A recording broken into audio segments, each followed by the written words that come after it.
Welcome back to Empowering the Educator Within. I'm your host, Christina Shala, and today we're exploring one of the most inspiring and often most challenging aspects of the Reggio Emilia approach, assessment. There's no shortage of advice out there when it comes to setting up your classroom or gathering ideas for provocations. But when it comes time to document student progress in a meaningful, manageable way, things can get a bit murky. How do we assess learning in a classroom designed to be fluid, exploratory, and student-led? In this episode, we'll walk through practical tips that will help you not only observe, but also clearly document and communicate student learning in a Reggio-inspired setting. Let's begin where Reggio always begins, with the environment. Setting up your classroom isn't just about creating a beautiful aesthetic. It's about designing a space with purpose. In a Reggio Emilia-inspired environment, the classroom itself becomes a partner in the learning process. Every defined area should serve a clear function, guided by specific learning goals. This level of intention doesn't just support instruction. It also makes assessment more meaningful. When each space is aligned to particular outcomes, you're no longer left guessing whether learning is happening. You know what to observe and why it matters. That's where a classroom planning tool becomes invaluable. More than a floor plan, it acts as a map of your learning environment. It helps you identify what materials will be available, what kinds of inquiry or play they'll inspire, and which objectives are likely to emerge in each space. The clearer your plan, the more naturally observation and documentation will flow from it. For example, let's say you're designing a construction area.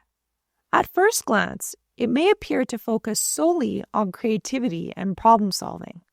But if you step back and reflect with your objectives in mind, you'll start to see how it also supports math through measurement, geometry, and spatial awareness. It may also support language development as students label their creations, describe their building process, or engage in storytelling around what they've built. Even social-emotional learning emerges here as children negotiate ideas, collaborate with peers, and persist through trial and error.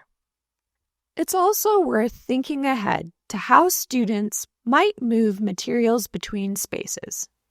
In Reggio classrooms, this kind of movement is not only expected, it's welcomed. A basket of seashells might travel from the art studio to the light table. A measuring tape might leave the construction area and show up in dramatic play. These are the moments where creativity truly thrives. But having a documented plan in place, a mental framework for how learning outcomes can shift along with the materials, allows you to stay grounded in your observations, even when the activity looks completely different from how it began.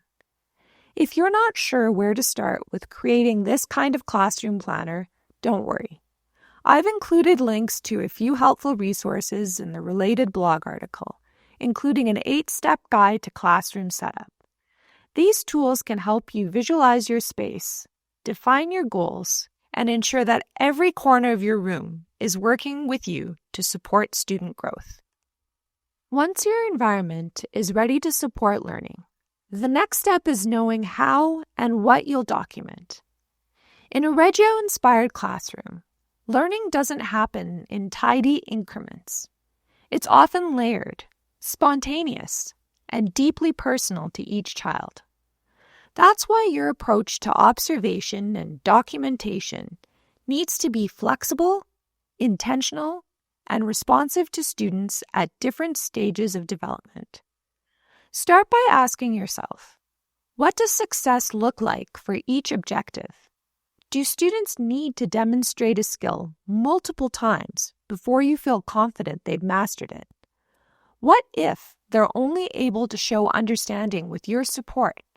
How will you record that? And what does it mean for your reporting? This is where your toolkit becomes essential. In a Reggio-inspired classroom, where learning is often fluid and non-linear, your documentation system needs to be both flexible and intentional.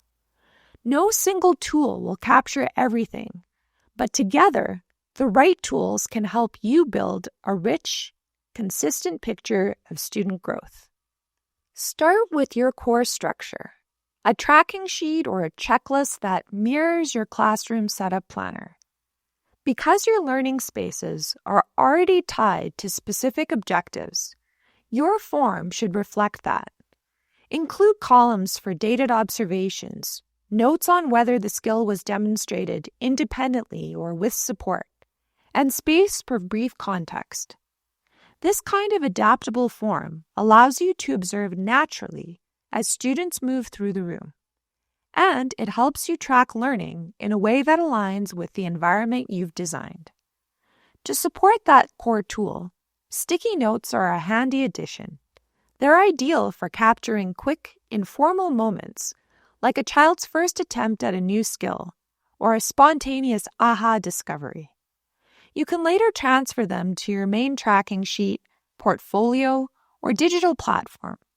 Think of them as flexible fragments, small insights that add depth to the broader narrative.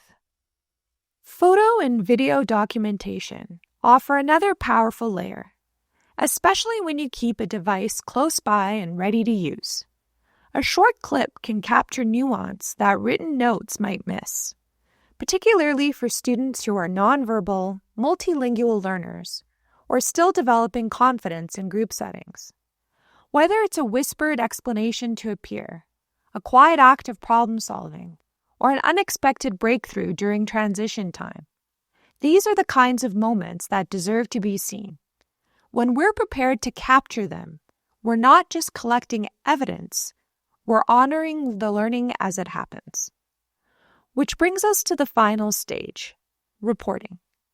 Because you've taken the time to design your environment with intention and align each space to specific learning goals, your classroom setup becomes part of the evidence of learning. It shows that what you're observing is the result of purposeful planning, not just spontaneous activity. When paired with thoughtful documentation, this gives you a solid foundation to report on student progress with clarity and confidence. Whether you're meeting with parents, speaking with admin, or preparing for end-of-term reports. And when it comes time to pass that information along, especially to the next grade level, it's helpful to tailor what you share to meet their needs. If the receiving teacher isn't using the Reggio approach, consider condensing your report to focus on what each student can do independently. That way, the information remains accessible and actionable regardless of instruction style. So, while the Reggio Emilia philosophy may feel open-ended in spirit, assessment doesn't have to be a mystery. With a thoughtful setup, a flexible yet intentional plan, and a system for documenting as you go, you can capture learning in a way that's both authentic and effective. And as always, these ideas are just a starting point. If you've discovered strategies or tools that work well in your own setting, I'd love to hear about them. Drop a comment on the blog at shalabooks.com or connect through the episode guide.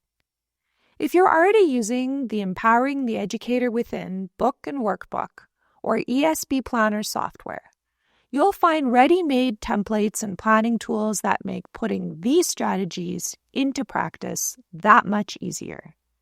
Thanks for joining me, and until next time, keep nurturing your practice and empowering the educator within.